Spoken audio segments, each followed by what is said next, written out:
Sabe aquele ditado que diz mais ou menos assim? Que você pode até se achar ruim, mas no mundo sempre haverá alguém pior que você. Pois é, isso se aplica aos vampiros também, tá? Porque mesmo sendo um monstro imortal, sugador de sangue como Louis, ainda assim existirão criaturas mesquinhas e manipuladoras tão cruéis quanto Armand caminhando por aí. É isso, gente. Chegamos ao quinto episódio da segunda temporada de Entrevista com o Vampiro, na nossa série aqui de análises episódio a episódio. E olha, esse quinto episódio da segunda temporada, pra mim, é o mais difícil de analisar. Foi o mais complicado até hoje de tentar pegar um fio condutor da história aqui, e isso se resume basicamente a dois motivos. O primeiro é porque tudo que foi mostrado nesse episódio é original em relação à adaptação do livro. O que eu quero dizer com isso? Que tudo que foi mostrado nesse episódio é inventado para a série. Tá? A gente sabe que adaptações são assim mesmo, livro é livro, filme é filme, cada coisa no seu lugar, série é série. A gente entende que precisam haver algumas adaptações, algumas mudanças. Mas esse episódio especificamente foi totalmente original, tudo diferente, então ele pega inclusive o leitor que já conhece a obra da Anne Rice de surpresa. E segundo, tudo que a gente vê aqui é como se fossem mensagens subjetivas. Nem os protagonistas, nem os personagens que estão narrando aqueles fatos têm 100% de certeza do que está acontecendo. Ou seja, a gente tem que pegar e tentar montar um quebra-cabeças ali para descobrir qual é o plano geral que eles estão querendo dizer. Porque é exatamente isso nesse episódio. Temos ali o Louis e o Daniel tentando montar as peças que faltam para descobrir o que realmente aconteceu no primeiro encontro deles lá nos anos 70 e por que a entrevista com o vampiro original nunca aconteceu de verdade. Por isso, se você é fã de Anne Rice, se você é fã do original de Entrevista com o Vampiro, eu peço a você paciência, e eu acredito que esse episódio é o fato marcador principal que vai definir qual é a proposta da série e qual é a proposta do livro e a diferença entre eles, tá? A gente vai ter que dar algumas voltinhas aqui, mas eu acredito que no final do nosso papo alguma coisa vai fazer sentido, beleza? Vamos lá. E para começar, gente, nós temos que fazer aqui uma pequena contextualização do que é uma das maiores mudanças da série em relação ao livro original, que é a segunda entrevista. Ou seja, na obra original, acho que a maioria de vocês sabem, o Louis encontra com o Daniel Molloy e faz uma entrevista com ele, conta toda a história dele, o passado, o que aconteceu desde a sua transformação em vampiro até aquele momento. Isso vai dar origem ao livro Entrevista com o Vampiro, né? Ou seja, o livro Entrevista com o Vampiro é uma metalinguagem do livro fictício Entrevista com o Vampiro.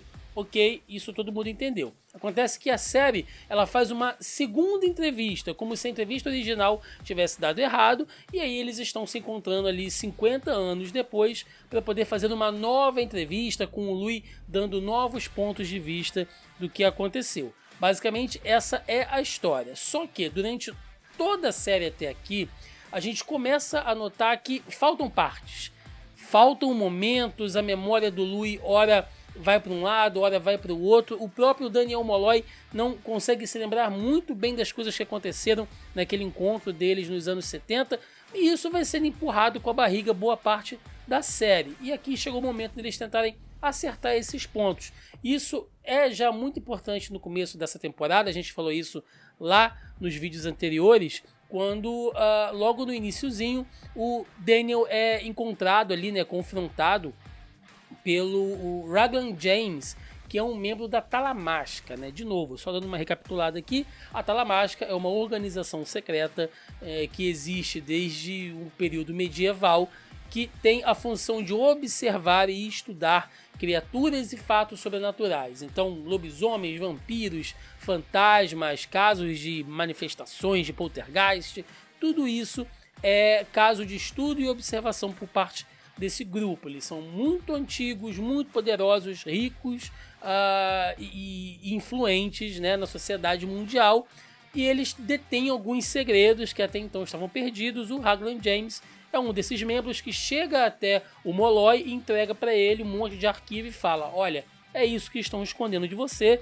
E durante toda essa segunda temporada o Molloy ele vai tentando arrancar alguma coisa do Louis, que parece que ou ele não quer contar ou ele não se lembra, mas ele tem muita dificuldade em fazer isso, porque durante toda essa temporada o Armand está do lado do Louis o tempo inteiro, monitorando tudo que é dito, controlando e inclusive respondendo por cima do Louis em alguns momentos. Ou seja, tá claro que o Armand não quer que alguma coisa seja revelada, ele arrancou páginas do diário da Cláudia, enfim, tem toda uma arquitetação por trás ali dos planos do Armand, e agora eles aproveitam a ausência dele que saiu para caçar, para tentar conectar esses pontos. Então vamos lá, gente, vamos falar de tudo que aconteceu no primeiro encontro entre o Louis e o Daniel Molloy lá nos anos 70, voltando ao passado. E a gente não sabe ainda muito bem o que aconteceu entre a partida do Louis e do Armand da França até a sua chegada em São Francisco, mas é óbvio que algo machuca o Louis demais,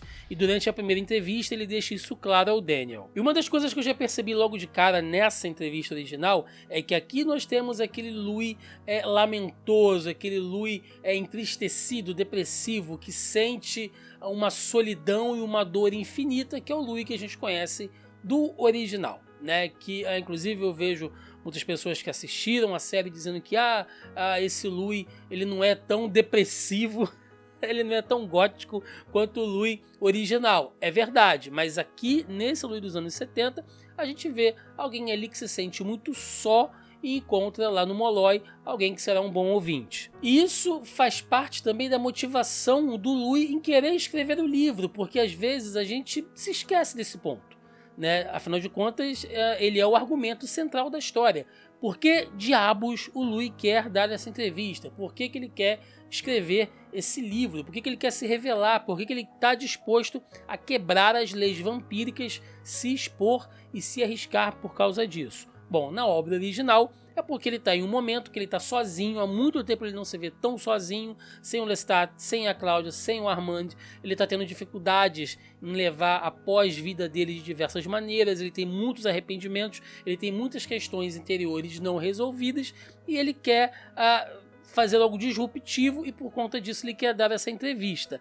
Na série, o que dá a entender a princípio é que ele está fazendo isso por puro capricho. Ele quer continuar dando uma entrevista, ele se sente melhor preparado agora para contar a história dele do que lá no passado, né? Mas você não tem exatamente ali determinado, nem o Louis parece ter certeza exatamente de por que ele está dando essa entrevista. E por que o Daniel Molloy? Por que o Louis escolheu esse cara? Né? E por que ele o descreve, né, o adjetiva de fascinante? Guardem essa palavra que a gente vai falar dela já já. Lá no primeiro encontro, quando o Louis conhece o Molloy, ele fala: você é fascinante, gostei de você, quero dar uma entrevista a você que você conte a minha história. Bom, basicamente por duas razões. Uma é que o Molloy ele tem esse dom, ele é um bom ouvinte, ele consegue arrancar as coisas das pessoas de maneira quase natural. Né? Ele é um entrevistador nato. E naquele período dos anos 70, ele era um ótimo retrato do jovem daquela década, cheio de vida, cheio de planos, passando por experiências ali psicodélicas. Então, essa vivacidade dele, né, somado ao fato de ser um bom ouvinte, acabou atraindo a atenção do Louis. E a gente entender isso, entender o que motiva os personagens é fundamental para a gente também compreender a sequência de eventos que vem a seguir, né? Por que o Louis se irrita tanto quando o Molloy pede a ele que o transforme em vampiro? É justamente porque ele está passando por um momento de extrema depressão, raiva, ele está colocando aquilo tudo para fora de uma vez, mostrando que, olha, esse dom das trevas que eu recebi, na verdade é uma maldição, e aí o cara que deveria estar ali para ser uma testemunha do que você está relatando, no final vira para você e fala: olha, me dá isso.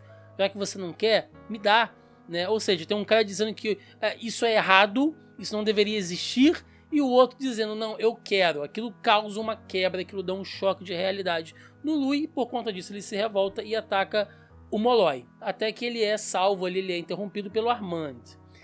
E aqui o Armand recebe toda a carga de ódio, ressentimento e ranço que está presa dentro do Louis. Né? Um diálogo muito forte, um diálogo muito expositivo entre eles ali, o que deixa claro que a relação, que o relacionamento deles não vem bem já há algum tempo, né? Porque o Louis, apesar de todos os problemas psicoemocionais dele, ele mantém um nível de humanidade muito grande dentro de si. Ele sempre tentou se relacionar com os humanos, ele sempre tentou aprender, ele sempre tentou seguir em frente, fazendo escolhas que não são determinadas pelo fato de ele ser um vampiro.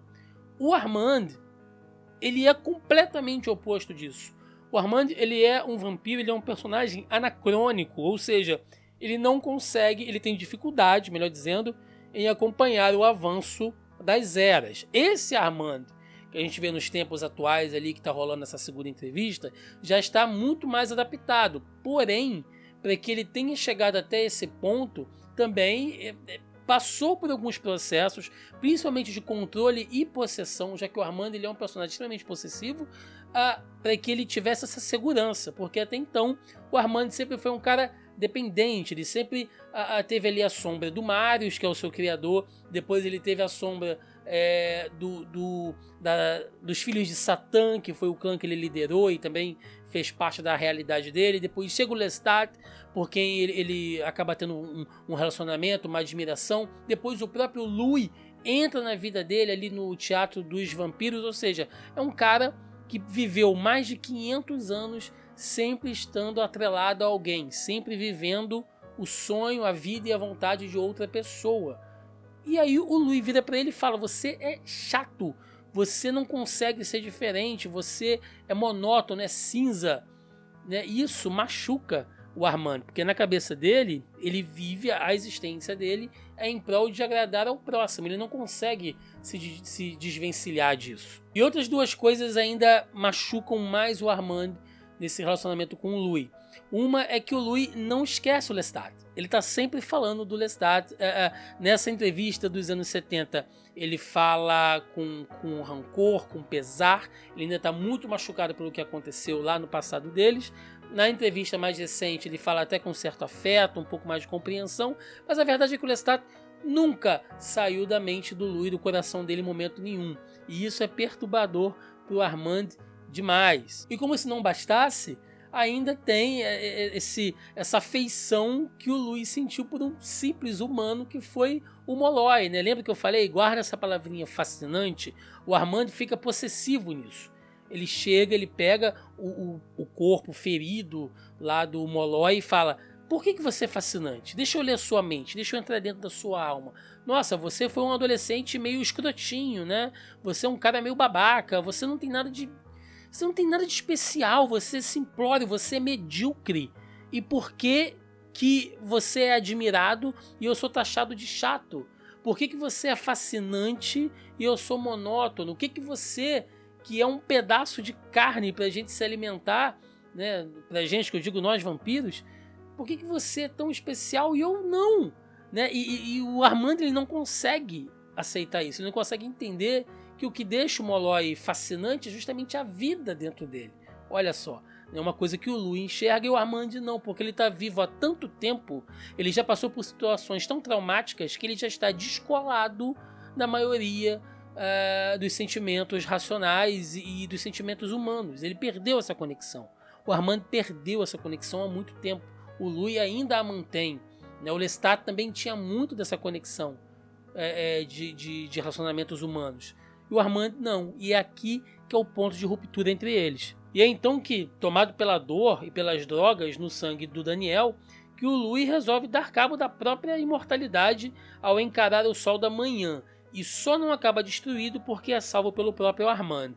E olha só, já quero puxar aqui um pequeno destaque, né? Tem uma cena que, inclusive, é bem impressionante ali do Louis virando pó enquanto ele vai entrando ali naquele terraço, né, no sol do meio-dia. O Armand, quando vai lá e salva ele, não sai com um machucado, não sai com uma bolhazinha, uma queimadura, nada. O bicho é tão poderoso, é tão ruim, é tão antigo, que nem o sol ali, claro, né, se ele ficar exposto a mais tempo, ele vai sentir os efeitos, mas a princípio vocês veem que ele consegue ir lá fora, pegar o Louis e trazer de volta sem se ferir. E daqui pra frente o episódio se transforma num horror emocional super tenso, né? Porque você tá naquele ambiente claustrofóbico pra caramba, aquela luz amarelada, aqueles móveis sujos, empoeirados, porque eles não vivem ali, né? Usam aquilo ali só como caça, louça suja, espalhada, guimba de cigarro pra todo lado, um lugar sujo, né, fechado, com as paredes e as janelas todas bloqueadas por jornais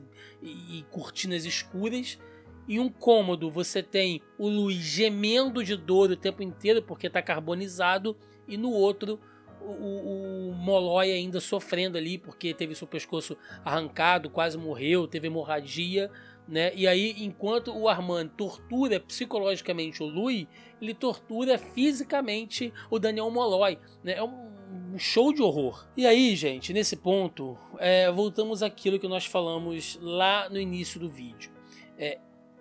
É importante nesse episódio definir qual é a proposta da série Entrevista com o Vampiro e do livro original Entrevista com o Vampiro.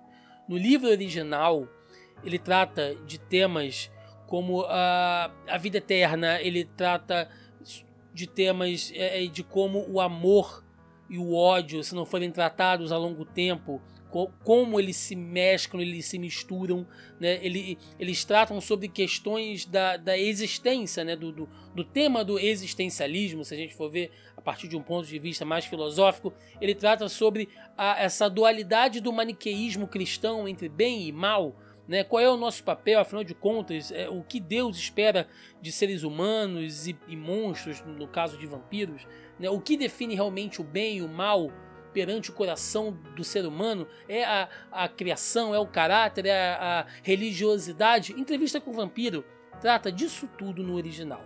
Na série é isso também, porém com um adendo, tá? A série ainda procura trabalhar questões históricas, já que a gente tem ali uma adaptação histórica para a série, mas também ela fala muito de relacionamentos abusivos. E eu já usei essa metáfora antes aqui no canal, quando a gente falou dos episódios anteriores, que existia uma espécie de família disfuncional naquele grupo. Você tinha o Louis, que era a mãe super protetora, que vivia entre a pressão de um pai violento e uma filha rebelde. Você tinha a Cláudia, que era essa filha rebelde, impulsiva, que não se encaixava nos mesmos padrões que seus pais queriam. E você tem o Lestat, que era o pai controlador, né, meio tóxico ali, meio possessivo. Então eu sempre fiz essa alusão, nessa metáfora, a um relacionamento de uma família disfuncional. Aqui a coisa piora, porque é como se o Louis tivesse saído desse relacionamento tóxico e entrado em outro, pior ainda. Porque o Armand, ele tem esses defeitos do Lestat todos assim, maximizados. Por exemplo, o Lestat, ele era ciumento, ok, mas o Armand, ele é aquele tipo de pessoa, que se a gente for trazer para um relacionamento real, ele é aquele tipo de pessoa que ele não pode ouvir ou sentir ou entender, mesmo que seja só na cabeça dele, nenhuma comparação ou menção a um relacionamento anterior que você tenha tido, né? Ele é aquele namorado ou namorada que, se achar que você pensou no ex, ou se de repente você fazer algum tipo de comentário do seu passado, ele vai associar aquilo a uma comparação ao seu relacionamento passado, mesmo que não seja, né? Então ele é muito ressentido, ele é muito inseguro nesse ponto. Outra coisa, ele é aquele companheiro ou companheira que te isola das outras pessoas. Você vê que o tempo todo que ele esteve com o Louis, ele tentou isolar o Louis. Ele tentou isolar o Louis da Cláudia, ele tentou isolar o Louis do restante do clã. Ele mantém o Louis sempre perto de si, debaixo da sua asa. Ele atropela as perguntas do Molloy e responde na frente do Louis. Então ele é um cara controlador, ele é aquele namorado ou namorada que quer que você feche o seu que você feche o seu Facebook, que você acabe com a sua amizade com todos os seus amigos mulheres ou os seus amigos homens, né? Enfim, de acordo ali com a questão do gênero. Ele é aquele namorado ou namorada, marido ou marido que quer te isolar para que você só tenha a ele como alguém para você depender e se relacionar. E além disso, ele é aquele tipo de companheiro que menospreza e diminui toda a dor e problema que você sente. Ele é aquele cara ou aquela menina que você vai chegar e falar: olha, isso aqui tá me machucando, isso tá me incomodando, eu acho que isso não tá legal, e você vai receber sempre uma resposta de que isso é bobagem, isso é frescura, isso é uma coisa menor, né? Isso aí eu resolvo fácil, isso aí, isso é assim mesmo, né? Então ele não lida com as situações, ele entra em negação, ele diminui a dor do outro. E esse episódio tem mais duas passagens que corroboram com essa visão. A primeira é aquela quando ele faz uma ligação mental entre o Lestat e o Louis, né? Por quê? Porque o Lestat, sendo o criador do Louis, vale lembrar, ele não consegue mais entrar em contato mental com o Louis, né? Isso é uma coisa que acontece entre o seu criador e a sua criatura, né? A sua cria, nesse caso. Mas o Armand, ele faz essa espécie de telefone sem fio entre eles. De novo, é aquele marido, aquela esposa que quer pegar o seu WhatsApp para ver mensagens que você troca com as pessoas, ou de repente descobre que você teve um relacionamento por fora. Ele faz questão de ir lá e ver tudo que está acontecendo e absorver aquilo e ficar alimentando, né, aquela coisa tóxica, aquela coisa que machuca ambos. Então ele faz questão que isso aconteça. E quando ele vê algo, ele futuca. Quando ele vê algo que não agrada, então ele se ressente. Que é exatamente o que acontece aqui. Ele vai atrás do Lestat, ele faz ali uma sondagem mental por essa inteligência coletiva que os vampiros têm, acha o Lestat, faz contato com ele. Quando o Lestat diz ao Armand, avise ao Louis que eu o amo, aí ele trava. Ou seja, ele foi atrás para tentar manipular, para tentar viver aquela dor, porque ele não sente nada, ele é uma criatura fria e vazia. Então ele quer forçar um sentimento, e aí quando ele é confrontado com um sentimento alheio, ele se retrai. E a outra passagem que eu achei que uma frase que define, né, que é um diálogo que define muito as motivações do Louis, é o Armand virando para ele falando: você quer escrever esse livro porque na sua cabeça o Lestat vai andar por uma livraria um dia, vai achar um exemplar do seu livro, vai ler tudo que você falou, vai entender tudo que se passa dentro de você e vai vir até você, vai retornar até você. Você está chamando ele através desse livro. E aqui, de novo, se a gente for pensar em relacionamentos abusivos, é muito assim, aquela pessoa que está vivendo por uma situação difícil em casa e ela quer pedir ajuda e ela não sabe como. Então ela manda mensagens cifradas, ela diz que vai ligar para pedir uma pizza e tá ligando para a polícia para pedir ajuda porque acabou de ser espancada. E é esse tipo de coisa. O livro, para o Louis da série, é um pedido de ajuda. Além de tudo, ele não sabe como fazer, ele não sabe como se desvencilhar do Armand, ele tá sob o controle do Armand e ele quer o livro como um pedido de ajuda, um pedido de socorro. Cara, é muito doido isso, né? Logicamente que pode não fazer sentido nenhum para vocês, mas acompanhando a série até aqui, né, com toda essa construção da personalidade, da psique dos personagens até aqui, a gente não pode pegar esse episódio e analisar ele isoladamente. É por isso que eu falei que ele é tão difícil. A gente tem que levar em consideração todos os traumas, as dores e as experiências que todos esses personagens tiveram do início da série até aqui e combinar isso com o que a gente sabe que vem do livro original. Então não é um episódio fácil de você analisar, não é algo muito simples de se fazer. E a gente termina o episódio com tanto o Molloy quanto o Louis tentando, né, montar esses recortes, porque tudo que a gente falou aqui, de novo, são lapsos de memória entre eles, porque afinal de contas o Molloy teve a mente dele apagada para não revelar os segredos, os vampiros, enfim. Ok, isso é óbvio, isso é justificável. Mas o Louis? Por que o Louis teve a sua mente apagada? Ou melhor, não é nem que ela tenha sido apagada. A gente tem ali meio que a ideia no final de que o Armand reprogramou a mente do Louis. Porque quando começa o episódio e o Molloy pergunta para ele, mas por que o Armand faz essas coisas com você e tal? E o Louis dá uma resposta genérica, tipo, ele faz isso porque ele pensa no meu bem e ele quer fazer as coisas pensando que isso vai me agradar. E no final, quando o Louis pergunta pro Armand alguma coisa, o Armand responde exatamente com as mesmas palavras. Ou seja, como se fosse uma linha de programação colocada dentro da mente do Louis para que ele siga exatamente aquelas diretrizes sempre que ele se confronte com alguma situação que não quer que seja revelada. Cara, um episódio emocional, pesado pra caramba, tá? Não tivemos assim grandes cenas de ação, nada disso, mas é tenso e pesado.